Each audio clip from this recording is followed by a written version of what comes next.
go again. It's mid-March, and we have Kevin Durant trade rumors, and the Heat have been linked to KD once again. After nearly trading Durant at the NBA trade deadline, it seems like everything is heading towards a breakup between Durant and the Phoenix Suns, and Miami has been linked to them once again. And it feels like they will always be linked to Kevin Durant, right? You take it back to 2016 when he joined the Warriors in free agency. Miami was right there at the very end with Boston and Golden State. Then when he goes to Brooklyn, Miami was interested then. Then when the Nets received that trade request from Durant, it was either Phoenix or Miami. He goes to the Suns. And then you just take it back to this past NBA trade deadline. The Heat tried to pull off a miracle at the very end in the buzzer to trade Jimmy Butler and some pieces to Phoenix to acquire Kevin Durant. Feels like these two are just bound to be joined together at some point. Will it be this offseason? We'll talk about it on today's show. But we are in a like battle against our Knicks Now channel. We lost to the Knicks on the hardwood last Sunday, and I don't feel good about that, and I want to take them down on the YouTube streets. Could we get more likes than the Knicks channel on this video? We're both at 0. Let's see who gets most likes on today's videos. Help us out. Let's take them down. All right, it starts with this, and Charania speaking on KD, saying that the stakes are high. Unless there's a significant run here into the playoffs for the Phoenix Suns, league sources believe that there will be real changes in Phoenix coming to the Suns roster. And from a standpoint, that likely starts with Kevin Durant.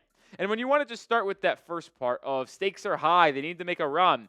Phoenix ain't making no run. They're currently the 11th seed in the Western Conference. If the season ended with 20 games to go, they wouldn't even be in the play-in. And with how they have been playing basketball this season and how their roster has not been able to mesh, there is just no confidence in me, and I think around the league, that they'd be able to win 2 play-in games and even make a playoff series. So it is clear to me that a roster shakeup is coming this offseason, and I'm not reinventing the wheel here. This is my take on the situation, but it feels like everybody believes this around the NBA. The Suns' plan this offseason is to blow it up. They can't move off of Bradley Beal.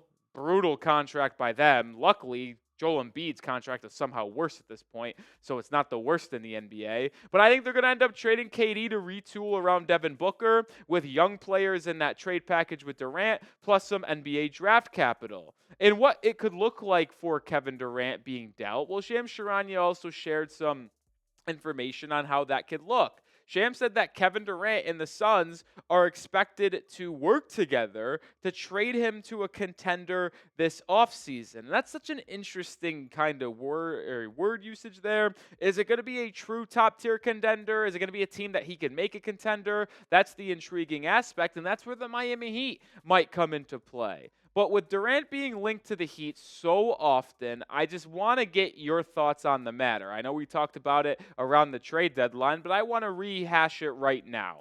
Do you want the Heat to pursue a Kevin Durant trade in the offseason? Type Y if you think you do. Type N if you think you're holding off. I'm kind of giving you a cop-out answer personally, but I'm honestly torn on the entire situation. I'm not sure if I want to go after Kevin Durant via trade. I think it's an intriguing player. He's still playing at a very high level, but does it really put Miami in a spot where they can win? And is it worth cashing in some of those assets in the future with draft capital and your young players to get a 36, turning 37-year-old Kevin Durant? I don't know. But whatever I believe, these are the 5 teams that have been linked. Sam Amico of Hoops Hype, I believe, reported that it was the Heat, Lakers, Mavericks, and Spurs who have all shown interest in a potential Durant trade this offseason. But then Brian Windhorst, just a couple days ago, also said on Get Up in the morning that the Minnesota Timberwolves are expected to pursue a Kevin Durant trade, which that one makes a lot of sense, and that one actually intrigues me from a pure NBA fan perspective. I think Ant and KD would be a lot of fun. But here's the thing, and when you talk about my concerns about trading for Durant, as he is going to be 37 years old this upcoming September, he can still flat out play basketball, man. He can hoop. He's been having an absolute tremendous season for the Phoenix Suns. Yeah, he's missed some time, but he's still on pace to play over 65 games, assuming he doesn't miss a good chunk of the remaining of the season. He's playing damn near 37 minutes a night, too, at 36 years old. He's putting on a clinic for these young Bulls. He's able to get to his spot still, rise over the top of you, finish at the rim, but we all know how patented that mid-range and three-point shot has become, shooting over 50% from the field and 40% from three. This dude has that Bron look to him. I don't know what they're feeding these old cats, man. And I hate to say he's an old cat. I feel bad for saying that. He's only 36, 37 years old. But with him and LeBron, I know they have different play styles, but the fact that you're seeing these as veteran players like Curry, who's 35, 36, KD, LeBron, play close to 40, exceeding 40 years old, but still being top 7, top 10 players in the association, it makes you continue to have to rethink what age is too old, and is it actually worth trading for some of these top tier players, paying these guys if they're going to be able to continue to play at this high a level. Not everyone is on the same tier as KD, Curry, and Bron. A la Joel Embiid, a la Jimmy Butler. I think it depends on the play style that you have and how you keep care of your body, but it certainly feels like KD can give you another 4 seasons of high-level basketball play. And we're going to examine what it would look like in a trade and if I officially do think it would be worth it. But we are sponsored by Prize Picks, the daily fantasy sports app that I'm on every single day. And I invite you to join me because it's so easy to play and it is so much fun. All you do is pick more or less on 2 or more player stat projections, and you can win up to 1,000 times your cash running your game all season long on Prize Picks. They put their members first, so all withdrawals are fast, safe, and secure. When my picks hit, I can get my money in as quick as 15 minutes. They offer weekly promotions and flash deals, but one weekly promotion is Taco Tuesday. Each Tuesday, Prize Picks discounts select player projections up to 25% to provide even more value for your lineups. Think Steph Curry will get more than 5 3-pointers, Giannis more than 35 points. Cook up your hot takes with your friends and win real money this basketball season when you and your crew run your game on Prize Picks. You can also go season long in baseball, football. You can mix it with golf, basketball, hockey, more than scooball, and skiing's pitcher strikeouts, and more than Jaron Duran is my season-long baseball entry. But like I said, join me. Download the app today. Use code CLNS to get $50 instantly after you play your first $5 lineup. One more time, download the app today. Use code CLNS to get $50 instantly after you play your first $5 lineup. Prize Picks. Run your game. All right, when you talk about potentially trading for Kevin Durant, from the Miami Heat's perspective, it's quite the dilemma if you're asking me. As I mentioned throughout this entire video, he is going to be 37 years old when we get to September and to start the 25-26 NBA season. I'm actually not that concerned with the age because he's truly playing at an unbelievable level, and I think he's going to be able to continue that level of play over the next 2 to 3 seasons. The issue that I actually have with trading potentially for Durant is that you'd have to give up a decent chunk of your assets to get him, and does he make you contenders right now? I'm not sure he does, and I'll explain what I mean here in just a second, but I did want to show the other side of it and of what it would potentially cost you to trade for Durant. Well, ESPN put out an article of teams that could be interested in Durant and what that package could look like, and this is what ESPN had.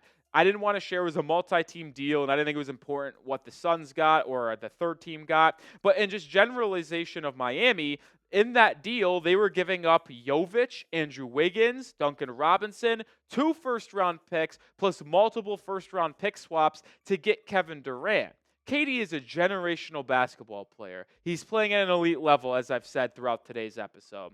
But Jovic, Andrew Wiggins, plus 2 first-round picks and some more pick swaps, that seems like a lot when you're talking about a player that, 1, is going to be 37 years old, and 2, you're going to have to extend him after this season. Next year is the last year of his contract, which means you're going to have to give him another long-term deal, at least 2 years, nearly $100 million or more.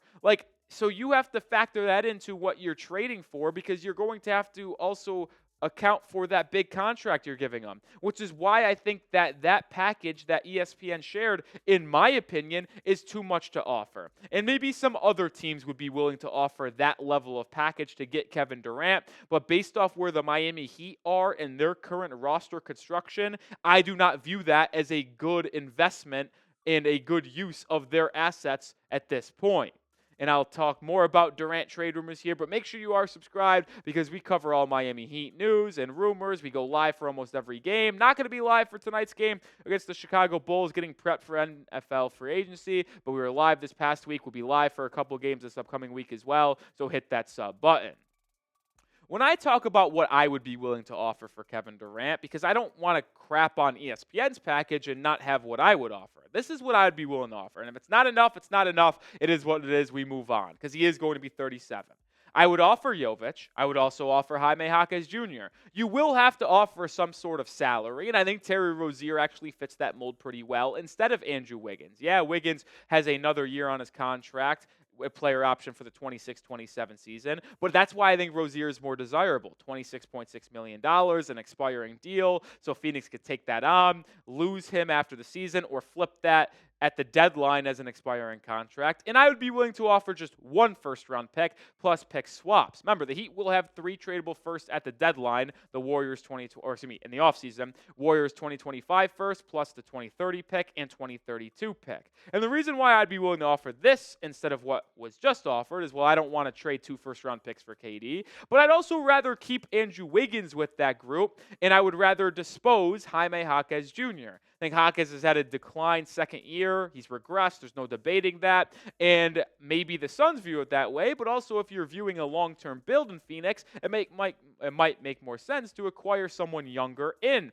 Jaime Jaquez Jr. But I also want to keep Wiggins to have a very sized up lineup, and I think Wiggins fits this roster pretty well. Like, you talk about a potential lineup. Now, would this be the starting group? Maybe. Would it be a 5-man lineup at times as well? Yeah. But you have Hero as your lead guard, Andrew Wiggins as your 2, which he can play the 2 in my opinion at 6'6". He could guard the 2s and 3s in the NBA. KD, Bam, and Khalil Ware. We have often talked at the channel about functional size. Miami is often undersized.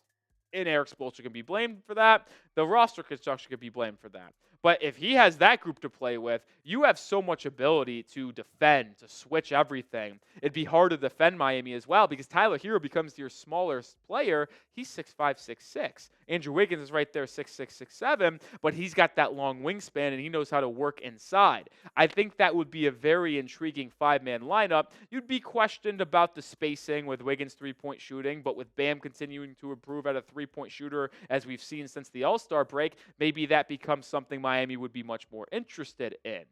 And I want to flash back what I would offer to KD, because there's a chance that some of you might think that that's not enough to get Durant from Phoenix. But if they know they're going to trade him, this is what I'd be willing to offer. And that's kind of the extent of things. Maybe you get outbid by another team. If so, so be it. But you're offering a good young player in Jovic, and Jaquez is a okay young asset. First-round pick and swaps. If you think that is too much for the deal, type M. If you think that's not enough, you could type your L's for too little, or you could type your R's for just right. Your call down in the comment section.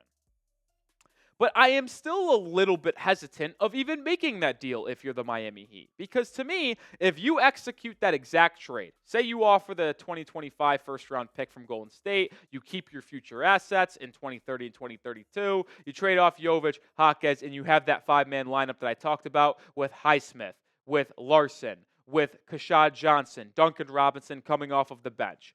Is there really any expectation for the team to be, at best, an Eastern Conference Final squad? Maybe they take that leap, but that lineup that I just showed, I think is at best a 3rd or 4th seed in the Eastern Conference. I think they're in the same mix as Boston, Cleveland, New York. They'd probably put themselves ahead of Indiana and Milwaukee at that point. But I think they're just a 3rd, 4th seed option, and maybe they can get to the Eastern Conference Finals. But it's no guarantee because I just think Boston and Cleveland are constructed at such a higher level at this point. I think it would make the Heat much more fun to watch. It'd make them much more enjoyable. It'd make Bam Adebayo happy. It'd make him want to stay long term. It'd make Tyler Hero happy because this team would be competing and be a better regular season squad. But does it raise the ceiling to an NBA championship level team? I'm not so sure it does, which is why I would kind of lean probably to not trading for Durant unless you were able to acquire him for a relatively cheap price tag that, like I showed you, I'd be willing to offer.